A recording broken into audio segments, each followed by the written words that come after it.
Welcome back. You're listening to At Your Service here on Nationwide 90 FM, a revolution in media. I'm Vernon Dabian. Coming up right now, yes, it's a Wednesday. Every other Wednesday, we have Ask the Consul. I played around. Thanks for staying with me from 9 o'clock. And we have two guests.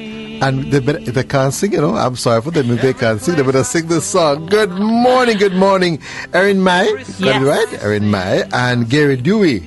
Yes, good morning, Vernon. You promised me you were going to sing this song. You really don't want that for your ratings, I think. So. Well, it's so bad, just you can't do anything worse. I'm being terrible. Well, it's good to have you, lady and gentlemen, and to all our listeners. This is a time for Ask the Consul, and we'll be taking your calls. So if you have questions to ask, you don't have to live in Jamaica. You know, no, man. You live anywhere in the world. This program is for you, so you can call us. As a matter of fact, we are on the internet, so you tell your friends and relatives who are overseas that they don't have to hear what you have to say. They can go on the internet, and they can listen to this program right now at Nationwide Radio JM.com. You got that? Nationwide Radio JM.com. So they can go to that website right now and they can listen to this program. Good to have you. Thank you very much for having us, good to be Vernon. here. But I think you are a prof. You've been here before. One time before, yes. You're a prof, man. But then Gary, some people say Gary, but it's Gary. Yes, in the United States, we pronounce it Gary. Gary. Mm-hmm. You are the new kid on the block. But you've been at the embassy for some time? How long? Just a couple of months. I'm pretty new to Jamaica. Really? Yes. So what happened to you on the party? You don't learn the party. It's like, wagwan, man. I'm still working on that. I think Erwin, you will have to translate for him. I try. Okay. All right, Gary, you are in which area now? I know they have different areas at the embassy. Tell me, which area are you guys Yes, in? I'm actually the new fraud prevention manager in the consular section. That's a very interesting area. The new fraud prevention manager. Yes, that's correct. What's your job? That sounds to be a very interesting job, you know. And you know why I say that too. Well, you know, my job is to try and maintain the integrity of the visa process, and so we're really trying to encourage your listeners, those applicants out there that apply for a visa, to do it the right way, to follow the process. You know, we have a lot of information on our website that they can go and understand the process. And, you know, this is a decision that's made with that applicant coming and talking to the consul at the window and explaining their reasons for wanting to visit the United States. And we're just trying to avoid any third parties getting involved in that process who are trying to basically take the money of the applicant and really not do them any favors. In Jamaica, we would say they want it afford. And that means? They just want our money. So for those of you out there who want to give your money to that brother who want to just eat a food, I think what we are saying is not the wisest thing to do. And Gary, you're going to tell us more about that, because we must follow the procedures, right? Sure. Yes, right. Exactly. What are some of the things that persons do? Sorry, Erin, in terms of not following the procedures? Well, as Gary mentioned, a lot of it involves a third party, what I've learned is called the fix-a-man.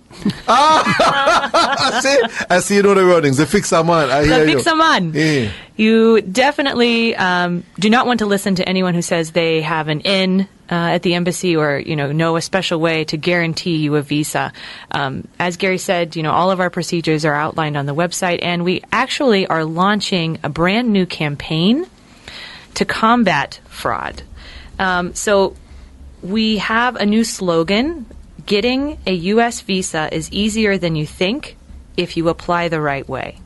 And that's very important to remember. We chose this theme because we are seeing that there are fixers out there, the fix-a-man, that are trying to convince people to give them money because they claim to have some kind of special knowledge or access to get visas for people.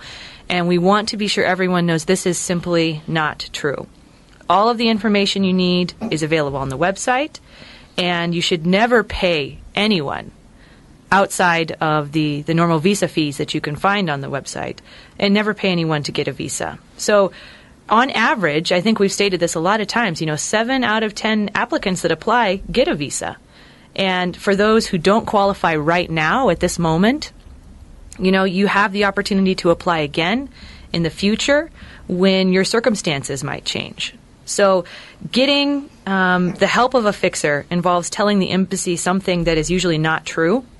And when a person does that, they can risk being permanently banned from applying for a visa or traveling to the United States. So we want everyone to keep those facts in mind. So when a brother come to you and say, I'm going to go, but I waste the time to stop in the line, man. We can do a thing for you, man. Me have a sister in there, man. They can't set you, man. Just give me like a 20,000 or 30,000. 20,000. No. And that the money gone down the drain. Gone down the drain. And even a bigger risk is the fact that you may never be able to apply again. So not just your money right now. Maybe you think it's an easier way at this particular moment, but you're risking something much, much greater than just that money you're paying to the fix-a-man. So. Oh, but is not fraudulent? Can be charged? Can the man take a money from you? Yes, that is true. There's obviously within Jamaican law, there are fraud charges, and there have been people that have been brought to court, found guilty, and serving prison time for identity fraud, for other fraud charges. Wow, they have a criminal record? No, so that's not worth it at all. All right, I think we have a caller. Let's go to this caller. Maureen, how are you? Good to have you. I'm fine, thank you, Mr. Darby. Good morning to you and your guest. Yes, we have Good Erin morning. and Gary. Hi, Gary. My sister filed for my smaller sister. The last time she in America tracked the file, she said it was at the State Department to go, I think, to come down to Kingston. So I'm wondering what the process after that and how long she has to wait. That's my smaller sister. Okay. So your name was Marion, is that correct? Pardon me? Your name is Marion? No, I'm Maureen. You're Maureen. I apologize. Yes. Maureen. So Yes. very, very good question, Maureen. We know a lot of people have relatives who file for them to migrate to the United States. So we're sure this is probably applicable to a lot of people out there. If your sister has received word that the case is now at the embassy, she will receive more information about what she needs to do to book an appointment. So they will schedule the appointment for her when it's her turn, basically. So, cases are filed with the Department of Homeland Security in the United States. That's the first step. So I assume that's what your sister did already.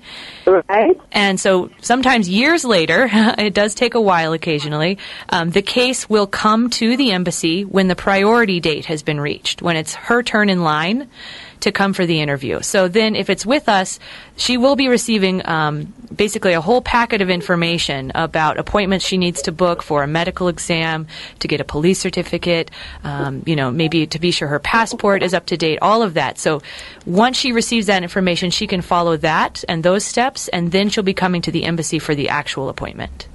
No, but what she is saying that the last time she saw the file, it was at the State Department. So what my smaller sister down here is wondering if it's a file at the State Department in the U.S., how long it takes to reach the Jamaican embassy.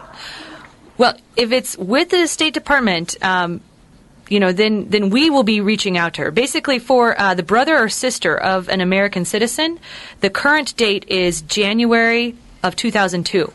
So cases that were filed in January of 2002 are just now becoming current. So if she filed after that date, then it would be not quite current yet. All right. Okay, I'll tell you what you do. Tell you what you do.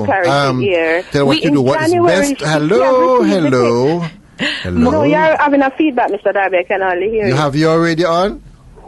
No, I don't have my radio on. I'm saying to you, it is. But what I was saying to her is that best. Already, I'm going to go for the break. You're not hearing me at all.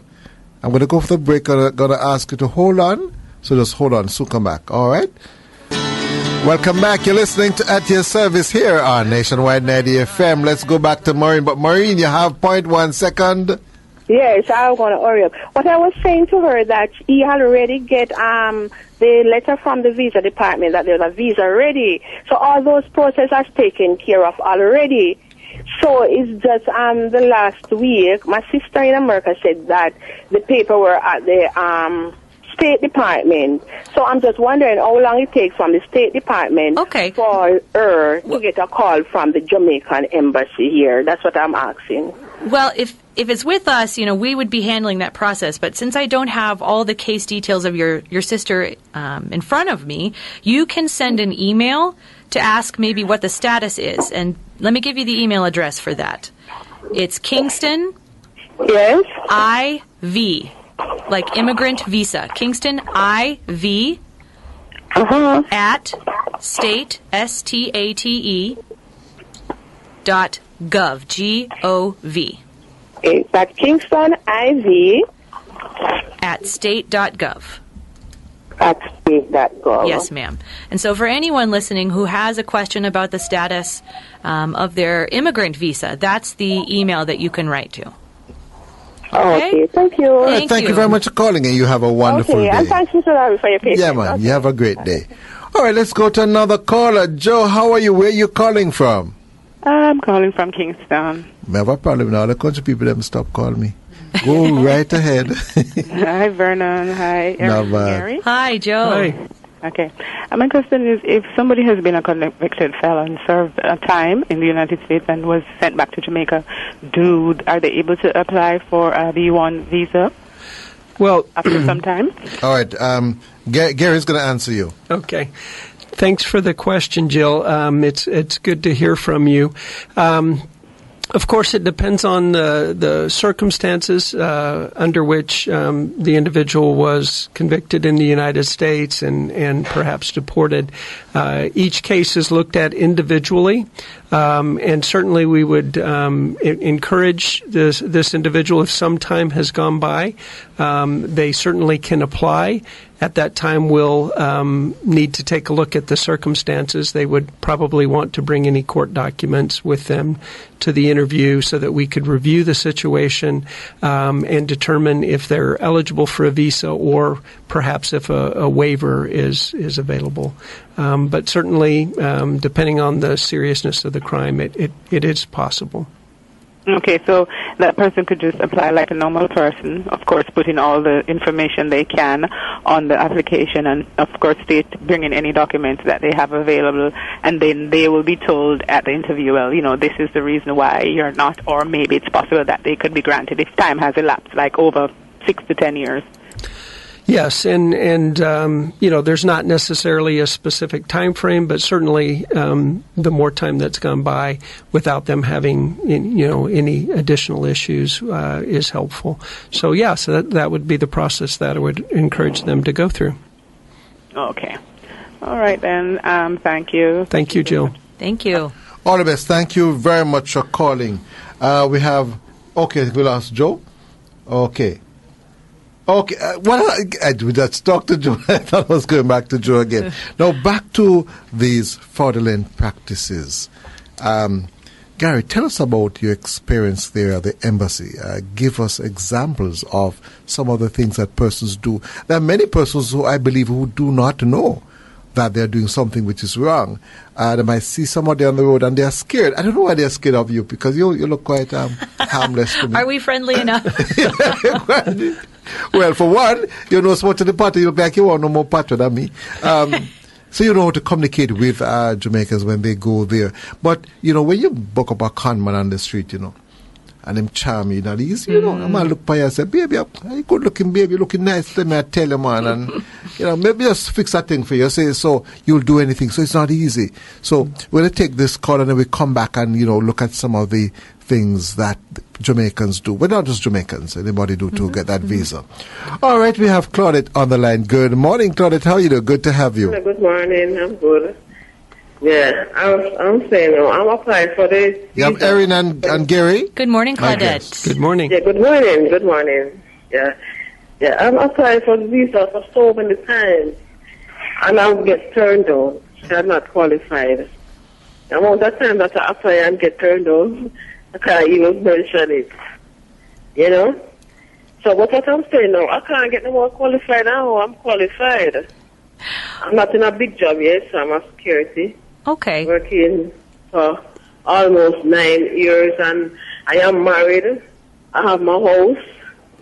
You know, I just definitely just want to visit. You know, I understand, Claudette, and thank you want to for. visit, but each time I get turned down, and I don't know what else to do because I can't get any more qualified. And when than what is it now? I recently married, and me and my husband went there July. We married a little over a year now. Went there July.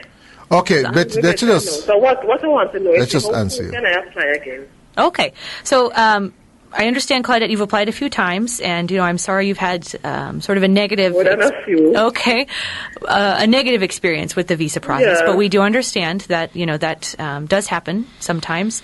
So, as you said, apparently before, the officer has given you information saying that you weren't qualified at that time, and.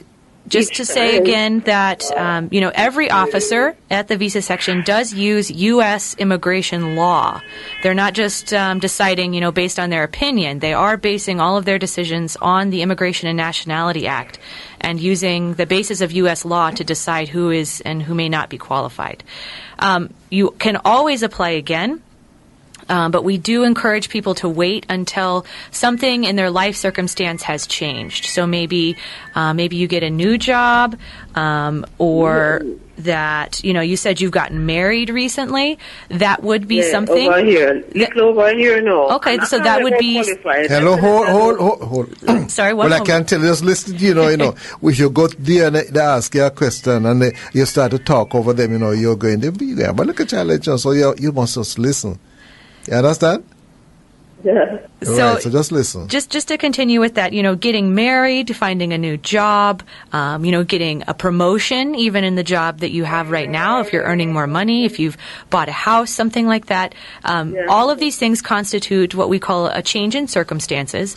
And when things like that happen, at that point, you may be qualified. So, I am sorry that you haven't been qualified yet, but I would encourage you to wait a bit if you've just applied until, you have one of those life-changing circumstances, and then you can certainly come back in and apply at that time.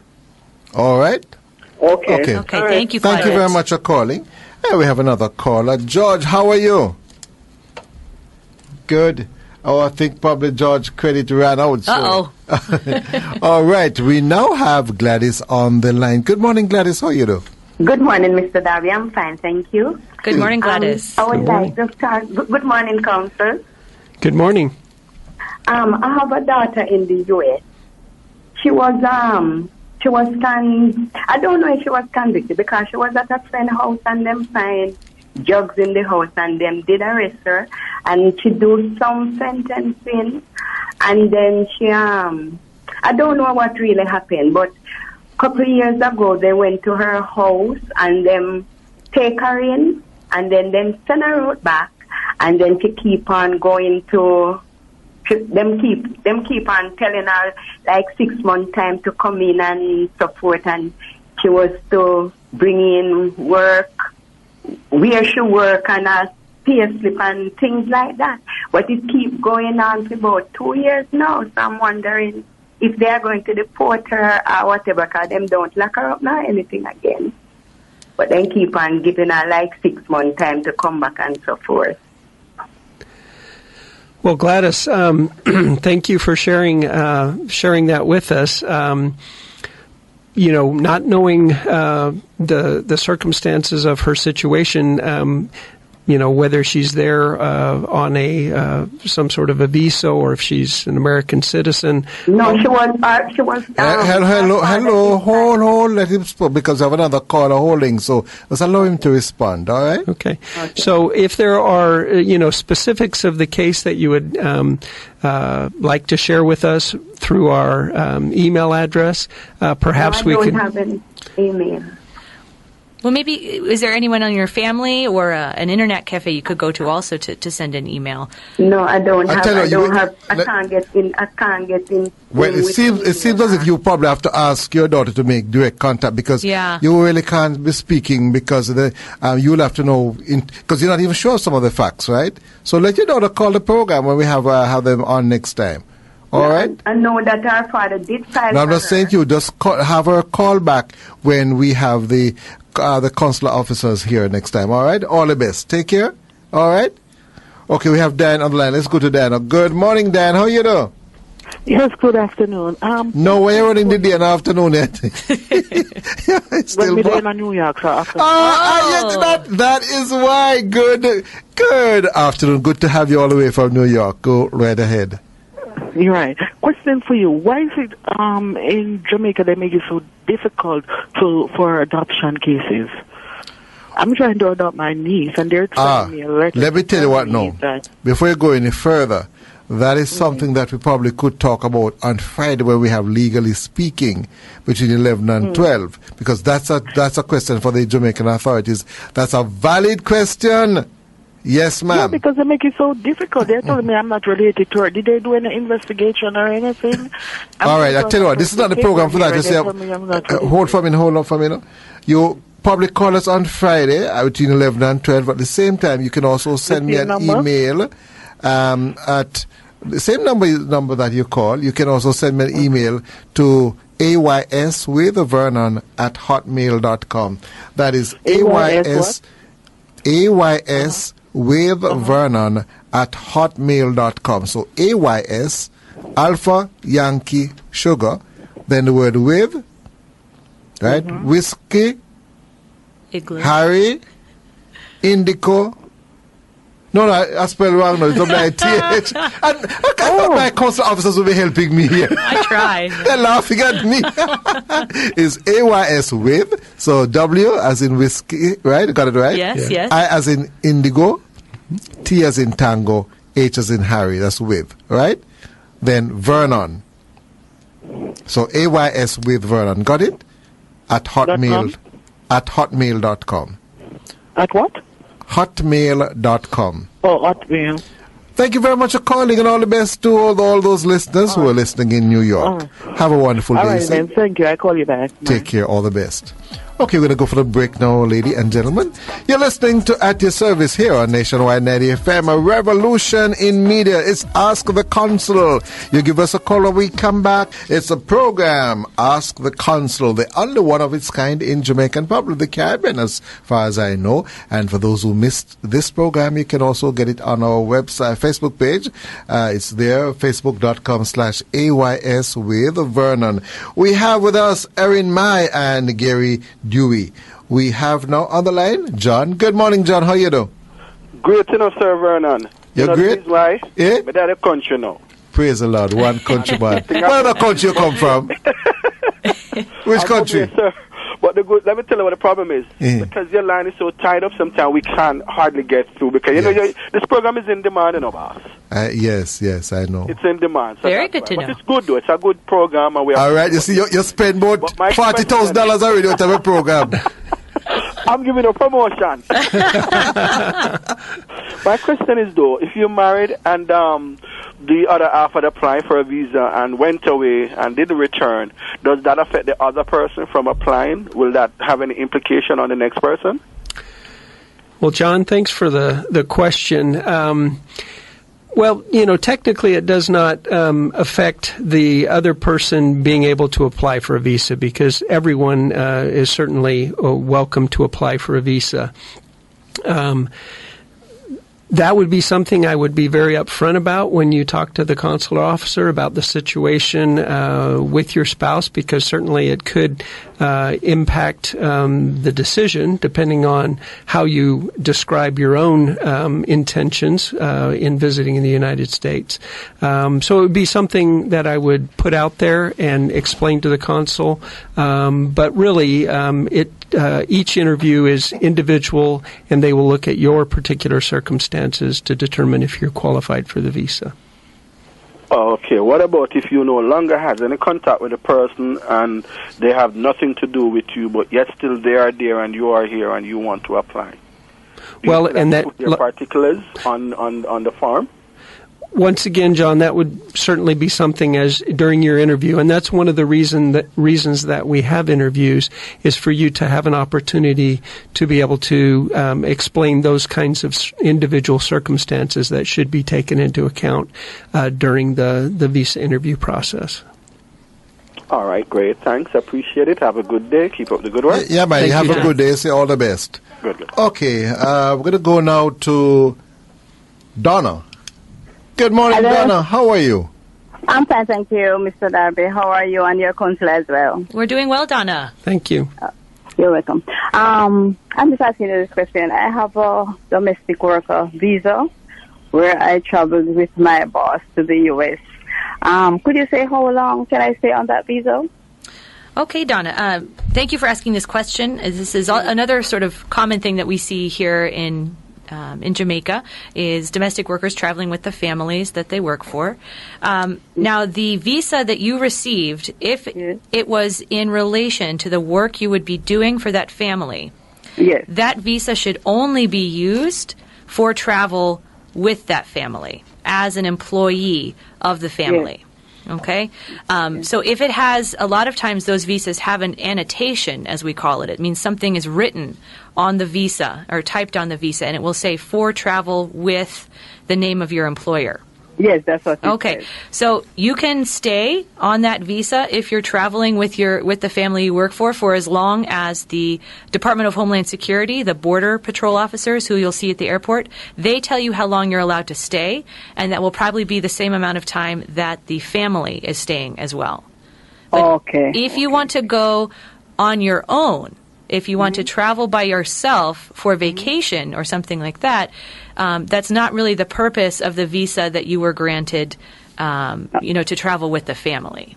Okay. Does that make sense? It makes sense. Okay. Thanks a lot. Excellent, Thank you Donna. so much. I'm glad we cleared that up. Now, I would also just like to put a plug. A lot of these questions that we're getting, we also have information on our Facebook site where people can write in and ask questions like this. And we have a column that we put out in print media that's also on our website where I know we've addressed an issue just like this and a lot of these other issues in really great detail, things we can't get into over the radio program. Yeah. So be sure to check our website for those columns, and you can search the archives as well. Okay, then. All right, all Thanks the a best. lot. You take care. Yes, you have a wonderful day too. Bye-bye. All right, let's now go to Rose. Good morning, Rose. How are you doing? Good to have you. Thank you, and good morning to you. And my very special guests. Good morning, Rose. Good morning, Rose. Good morning, counselors. I went in for my interview last week, and they take my husband filed for me. But after the interview, how long will I get back my package or my passport? How long will it take? Well, thank you for your call, Rose.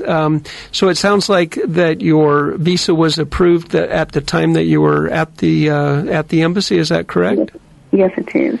Yes. Usually it's about 2 weeks or so until the courier will deliver your passport and visa to your home. Okay. All right. Thanks a lot. Enjoy your day. Okay. Thank you, Rose. All right. Bye. All right, thank you very much for calling. Let's go to another caller. Andrea, good morning. Andrea, how you doing? I'm fine, thank you. Good morning, Andrea. Hi, good morning, counselors. Good morning. Good morning. Everyone. Just want to ask a question. I have a visa since 2009. I think I went away probably one time, just once. Does that, when I'm ready to go away again, because I have not been for different reasons, mostly illness, does it affect you, when you're ready to go away, they ask you why you have not been, or does it affect you? Not from my understanding, Andrea. So the visa, has a validity period. Usually it's a 10-year visa, but you can always look on your visa, and it should say the date that it was issued and the date that it expires. So be sure to check that, okay? Be sure that you know how long it's valid for. 2019. Okay, great. So your visa is still valid.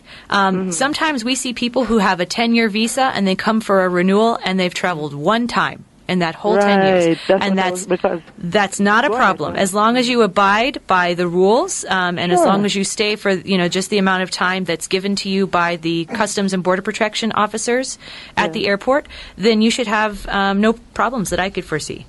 Okay. With my daughter, however, hers was up 2011. Okay. I just took her once, and I want to reapply. Okay. That would be okay then. Yes, and she may qualify as well for what we call our interview waiver program, meaning that she doesn't actually have to come for an interview.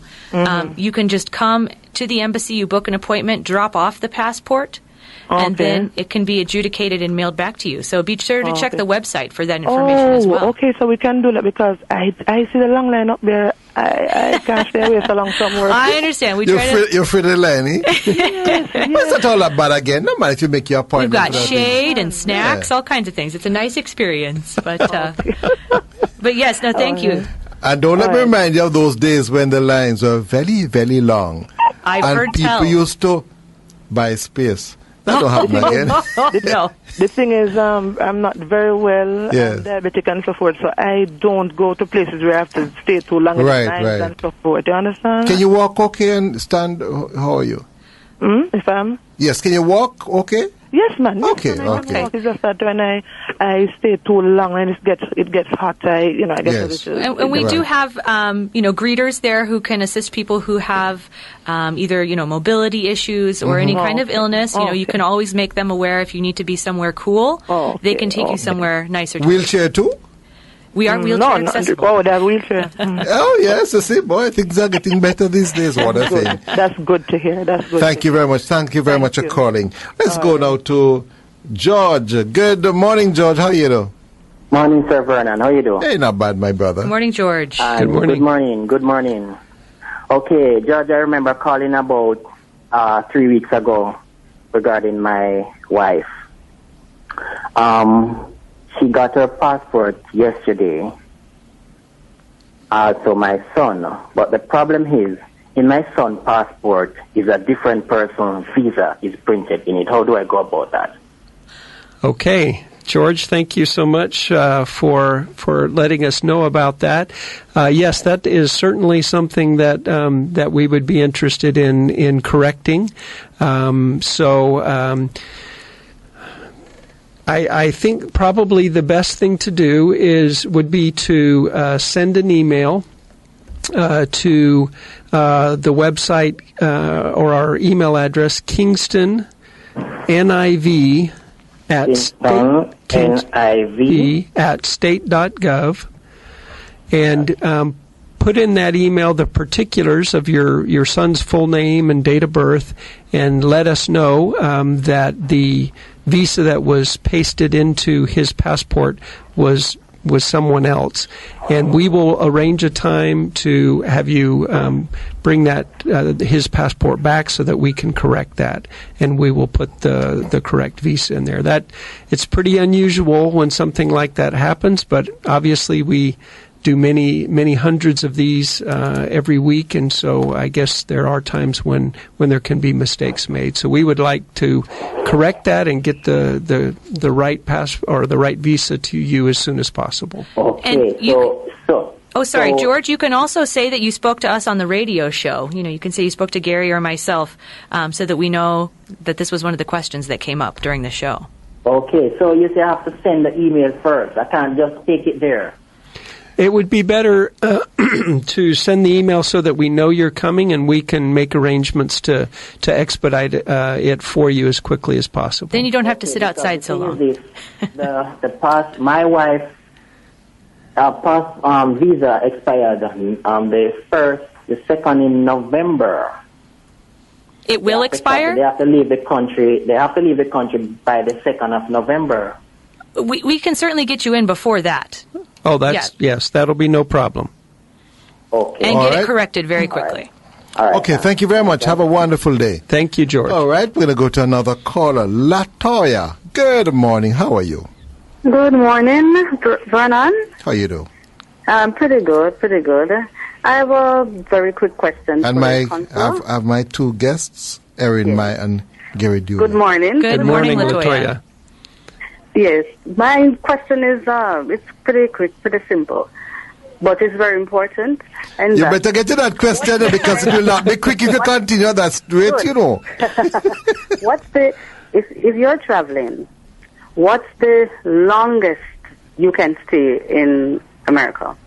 What's the advice you give to people for the length of stay in America? Latoya, that is a very common question, as you said. Right. It's technically a simple question, but unfortunately the answer is sort of complicated. So basically, the U.S. Embassy are the ones who issue the visas, and we print them and we get them back to you. Now, we are not the ones who decide how long you can stay in the United States on any particular trip. The people who decide are the Customs and Border Protection agents who you meet when you go through the customs section at an airport. They give you a date in your passport, and they stamp that date in there, and they let you know how long you're allowed to stay on that particular visit. A lot of times it is 6 months. Sometimes it's less. It could potentially be more. So you need to be very aware of how long they tell you you're allowed to stay, and then you stick within those guidelines. All right. The typical one period would be 6 months. No, I think you got an answer. We That's have to what go. I have noticed, right? Hold on. She gave you an answer, you know, and we have to go now. I have to go for the break. So just listen to what she says. A lot of you people, when you call, you know, you have to listen to what they say. Don't try to adjust the question to get a different answer. All right? So she answered your question. All right? All right. Thank you very much. Thank you, Latoya. All the best. Okay, listening to At Your Service here on Nationwide 90 FM, a revolution in media. I'm Vernon Darby with my very special guests. Yes, Erin Mai and Gary Dewey from the U.S. Embassy. It's Ask the Consul. Soon come back. Don't move. Welcome back. You're listening to At Your Service here on Nationwide 90 FM, a revolution in media. You've been listening to Ask the Consul, and of course our special guests, Erin Mai and Gary Dewey.